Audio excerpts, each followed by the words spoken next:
Hello दोस्तों, welcome to exam लग। तो कैसे हैं आप लोग? तो जल्दी से आप लोग ज्वाइन कर लो, क्लासेस स्टार्ट हो गई है। और आज जो है हम अगला नेक्स्ट डेरिवेशन लेने वाले हैं, जो कि हमारा रहेगा निरक्षीय स्थिति में वैद्युत क्षेत्र की तीव्रता। तो हम लोगों ने अच्छी स्थिति में वैद्युत क्षेत्र की तीव्रता और कूलाम का नियम, और इसके बाद एक बिंदु पर वैद्युत क्षेत्र की तीव्रता, इसके बाद बल आघूर्ण का व्यंजक और अच्छी स्थिति में, ये सारी स्थितियां हम लोगों ने पढ़ ली थी। और आज हम लोग पढ़ेंगे निरक्षीय स्थिति में वैद्युत क्षेत्र की तीव्रता कैसे निकालते हैं। तो निरक्षीय स्थिति के लिए वैद्युत क्षेत्र की तीव्रता आज हम लोग पढ़ेंगे, ठीक है। इसके बाद हम लोग गॉस की प्रमेय देखेंगे, है ना। तो यहाँ पर निरक्षीय स्थिति में वैद्युत क्षेत्र की तीव्रता के लिए व्यंजक कैसे प्राप्त करेंगे, चलिए हम लोग यहाँ पर ध्यान दीजिएगा। तो निरक्षीय स्थिति में, ठीक है, हेडिंग क्या होगी? निरक्षीय स्थिति में, निरक्षीय स्थिति में वैद्युत क्षेत्र की तीव्रता, ठीक है भाई। निरक्षीय स्थिति में वैद्युत क्षेत्र की तीव्रता, निरक्षीय स्थिति में वैद्युत क्षेत्र की तीव्रता। तो हम लोग यहां समझेंगे कि निरक्षीय स्थिति में वैद्युत क्षेत्र की तीव्रता क्या होती है। क्लियर है? ठीक है दोस्त, एक बार वीडियो को शेयर कर दो, है ना। चलिए, अब हम लोग निरक्षीय स्थिति के लिए यहां पर पढ़ रहे हैं। तो इसके लिए आपको पता है कि वायु में यहां पर सबसे पहले एक क्या रखा जाएगा? आघूर्ण, या एक दो बिंदु आवेश लिए जाएंगे, है ना।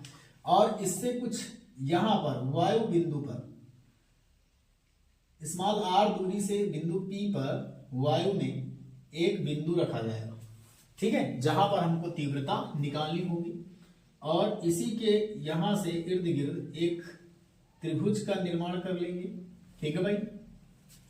यहां पर एक त्रिभुज का निर्माण कर लेंगे, इसको हम A मान लेंगे तो इसको B सिरा मान लेंगे। अगर इसको हम प्लस क्यू आवेश दे रहे हैं तो इसको माइनस क्यू आवेश देंगे। यहां से यहां तक की दूरी इसकी L हो जाएगी, और यहां से यहां तक की दूरी भी इसकी L हो जाएगी। अब आपको बताना है कि हमको निकालना कहां पर है? बिंदु P पर निकालना है, ठीक है। तो बिंदु P पर अगर हम तीव्रता निकालेंगे, क्लियर, बिंदु P पर हम तीव्रता निकालेंगे, ठीक है भाई। तो बिंदु P पर तीव्रता हम लोग क्या करेंगे भाई? निकालेंगे। तो यहां पर हमने कल्पना कर दी है, कोई दिक्कत नहीं है, ठीक है भाई। क्या कर दी है? एक त्रिभुज की कल्पना कर दी है, ओके। यहां पर एक त्रिभुज की कल्पना कर दी है हम लोगों ने, कोई दिक्कत नहीं है, कोई इशू नहीं आने वाला है, ठीक है। सॉरी, यहां पर ही निकालना है। अगर हम देखें कि अगर इसको हम E1 cos थीटा मानते हैं तो भैया इसको नीचे वाले को E2 cos थीटा मानना पड़ेगा, और ये हमारा क्या है? परिणामी रहेगा। क्या रहेगा? परिणामी रहेगा। यहां पर इसकी, क्योंकि हमको अगर प्लस क्यू आवेश से बिंदु A से बिंदु P पर तीव्रता निकालनी है, तो यहां पर आवेश और इन दोनों के बीच की दूरी पता होनी चाहिए। तो हमें जो कि नहीं पता, अगर ये 90 डिग्री का कोण बना रहा है तो ये हमारा थीटा होगा, ये भी हमारा थीटा होगा अगर ये 90 डिग्री का है ना। इसके सामने वाली भुजा लंब होती है और इसके सामने वाली भुजा लंब होती है। तो यहां पर हम क्या लगा देंगे? पाइथागोरस प्रमेय, ठीक है। त्रिभुज, तो इसको O मान लो, कोई दिक्कत नहीं है। त्रिभुज OAP में पाइथागोरस प्रमेय से, पाइथागोरस प्रमेय से। तो भाई क्योंकि आपको पता है कि यहां पाइथागोरस प्रमेय क्या कहता है? कर्ण का स्क्वायर बराबर लंब का स्क्वायर प्लस आधार का स्क्वायर। अगर यहां पर कर्ण देखा जाए तो कर्ण क्या है? कर्ण है PA या AP कह सकते हैं, AP का स्क्वायर। लंब क्या है? OP का स्क्वायर प्लस आधार क्या है? OA का स्क्वायर, ठीक है। ये आधार हो गया। तो AP तो हमको निकालना ही है ना, AP का स्क्वायर। OP क्या है? देखो ध्यान से, OP क्या है? R। तो यहां पर हो जाएगा R स्क्वायर प्लस OA क्या है? देखो OA क्या है? स्मॉल l, यानी स्मॉल l का होल स्क्वायर।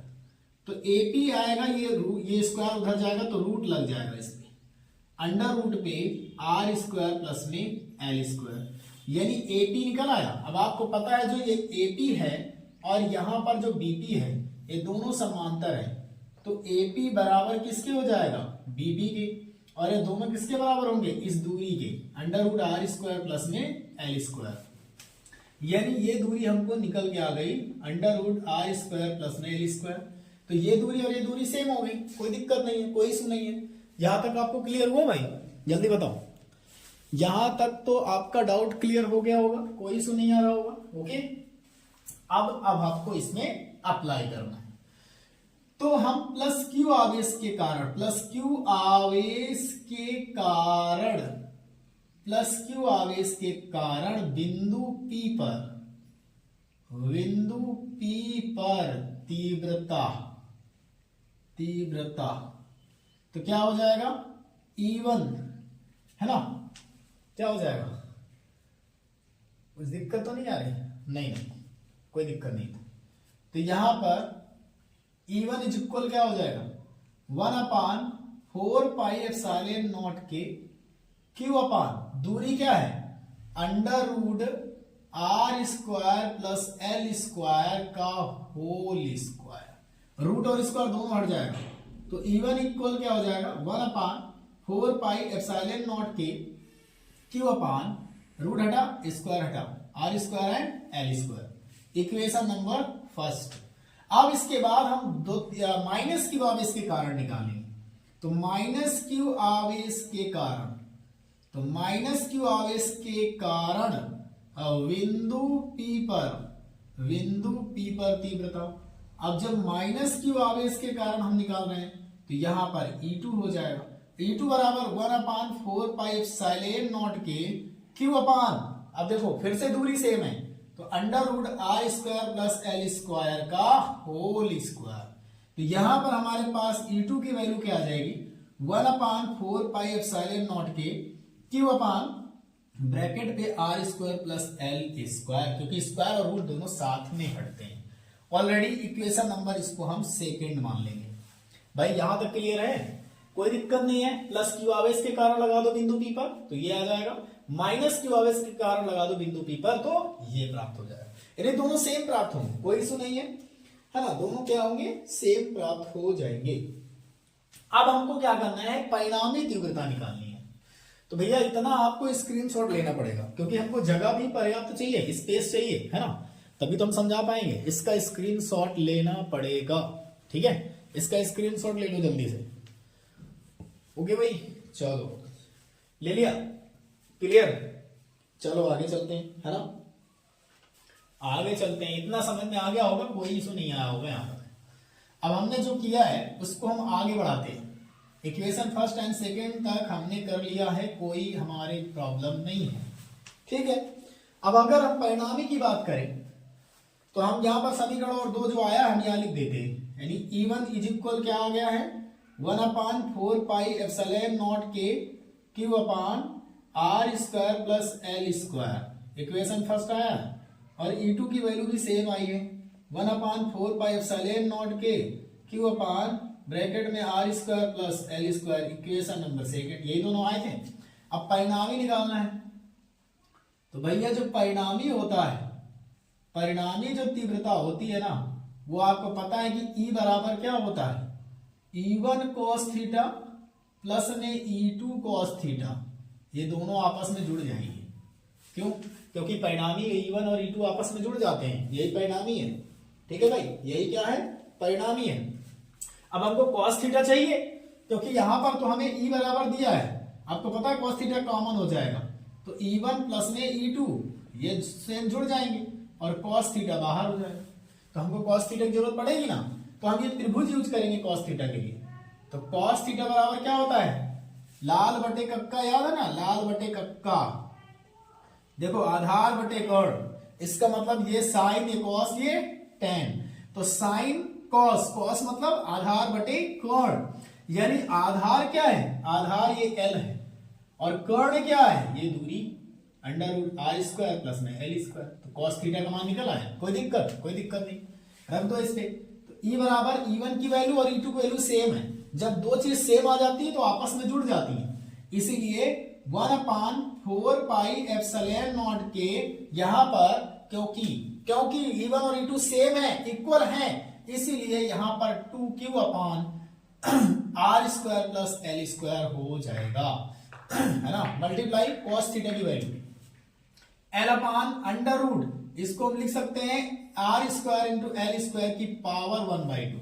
यह संकेत में दिखा दीजिएगा, क्योंकि E1 बराबर है E2 के और cos थीटा बराबर दिया है l/√r² प्लस में l²। ये दिखाना इसलिए जरूरी है कि एग्जामिनर समझे कि आपने क्या अप्लाई किया है यहाँ पे, ठीक है, क्या अप्लाई किया है। अब यहां पर आपको पता है इसको कैसे सॉल्व करना है। E बराबर, देखो आप चाहें तो यहां पर इन दोनों की घातें जुड़ जाएंगी, क्योंकि जब भी कभी a × a² होता है ना, ये दोनों सेम होते हैं इनके आधार, तो ये आपस में गुणा कराने पर इनकी जो पावर होती है ना वो ऐड हो जाती है, जुड़ जाती है। तो ध्यान रखिए, अगर हम इसको a मान ले, इसको a मान ले, तो इसकी पावर 1/2, इसकी पावर क्या है 1 है। तो भाई 1 और 1/2 को अगर ऐड करेंगे तो 3/2 नहीं हो जाएगा, 3/2 हो जाएगा ना। तो वही समझाना चाह रहा हूं मैं। तो यहां पर ये आपका हो जाएगा 1/4πε0 के, यहां पर ये बन जाएगा क्या 2l³ और नीचे पावर हो जाएगी ऐड, यानी r² प्लस l² की पावर 3/2। कोई दिक्कत यहां तक? अब ध्रुव बहुत छोटा है, इसलिए r is greater than l, अर्थात l की वैल्यू हो गई 0 और यहां पर जो p है उसकी वैल्यू हो गई 2l³। कोई दिक्कत? और k बराबर क्या हो गया 1, वायु निर्वात में सारी चीजें इस पे रखेंगे तो E बराबर 1/4πε0, यहां पर हो जाएगा p और यहां द्विध्रुव छोटा होने के कारण l का मान 0 और ये स्क्वायर से स्क्वायर कट जाएगा तो r³ हो जाएगा, r³ हो जाएगा। और यही हमारा तीव्रता के लिए व्यंजक है, न्यूटन प्रति कूलम इसका मात्रक होगा। अर्थात यहां पर निरक्षीय स्थिति में वैद्युत क्षेत्र की तीव्रता का व्यंजक है। यही निरक्षीय स्थिति में वैद्युत क्षेत्र की तीव्रता का क्या है व्यंजक है। ये आपका व्यंजक कंप्लीट हो गया है, स्क्रीनशॉट ले लीजिए और कमेंट करके कमेंट बॉक्स में बताइए क्या ये आपको समझ में आया है।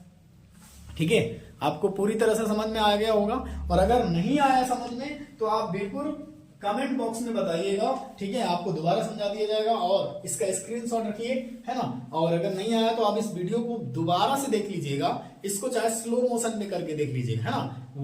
जो 1 गुणे पे चलते हैं उसको 0.5 पे देखेंगे तो बिल्कुल धीरे धीरे समझाएगा, मतलब स्लो मोशन में करेंगे तो आसानी से समझ में आएगा। और अगर आपको दोबारा रिपीट करना है तो इसको रिपीट भी कर सकते हैं, क्योंकि वीडियो का यही तो फायदा है, क्योंकि अगर हम दोबारा से आपको यहाँ पे रिवाइज करें तो वीडियो लॉन्ग हो जाएगा। आप इसी वीडियो को दोबारा देख सकते हैं तो बहुत ही समझ में आएगा। और सीरियल से वीडियो को देखिएगा, क्योंकि सारे डेरिवेशन आपके लिए हम ला रहे हैं जो कि मोस्ट इंपॉर्टेंट होंगे 2025 के लिए, यूपी बोर्ड 2025 के लिए, जो कि फरवरी के लास्ट वीक में होने वाला है। इसीलिए आपको जो है यहाँ पर ध्यान में रखते हुए क्लासेस चलाई जा रही हैं, तो बहुत ही ध्यान से इसको पढ़िएगा, एक नोट्स बनाइएगा, डेरिवेशन की नोट्स बिल्कुल अलग बना लीजिएगा, जिससे आपको बेहतरीन फायदा होने वाला है। अगर आप, मैं गारंटी लेता हूं, यदि आप इस सीरीज को ले लेते हैं तो आपका 90+ कोई नहीं रोक सकता फिजिक्स में, ये हम आपसे वादा करते हैं। और बहुत ही जल्द हम केमिस्ट्री की श्रृंखला बहुत ही जल्द चालू करने वाले हैं। जैसे कि फिजिक्स का फर्स्ट का पार्ट कंप्लीट होता है डेरिवेशन से, उसी प्रकार हम आपके लिए केमिस्ट्री की क्लास लाना शुरू करेंगे। और रिएक्शन पार्ट मात्र 4 ही मैराथन में आपका रिएक्शन कंप्लीट करेंगे। इसके बाद 1 मैराथन में थ्योरी, यानी 3 से 4-5 मैराथन में आपकी केमिस्ट्री कंप्लीट करेंगे, जिसमें केमिस्ट्री में आपको अगर 60% भी आता है ना, अगर 30% भी आता है तो उसको हम 60 कर देंगे, और अगर आपको 60% आता है तो उसको हम 80 कर देंगे। ये आपसे प्रॉमिस है, आपसे वादा है। चलिए मिलेंगे अगले वीडियो में, तब तक के लिए लेते हैं आपसे विदा। जय हिंद, जय भारत। इसलिए हम लॉन्ग नहीं ला पा रहे क्योंकि हमारी नाइट ड्यूटी लगती है, ठीक है। लॉन्ग वीडियो भी आएगा जो आधे घंटे या 1 घंटे का लाइव सेशन ले रहा हूँ, है ना। तो लाइव सेशन बहुत ही जल्दी स्टार्ट करूंगा आपके लिए। तो अभी रिकॉर्डेड फॉर्म इसलिए देता हूँ क्योंकि मुझे भी अभी टाइम नहीं है, मैं नाइट पे चल रहा हूँ। ओके, चलिए धन्यवाद।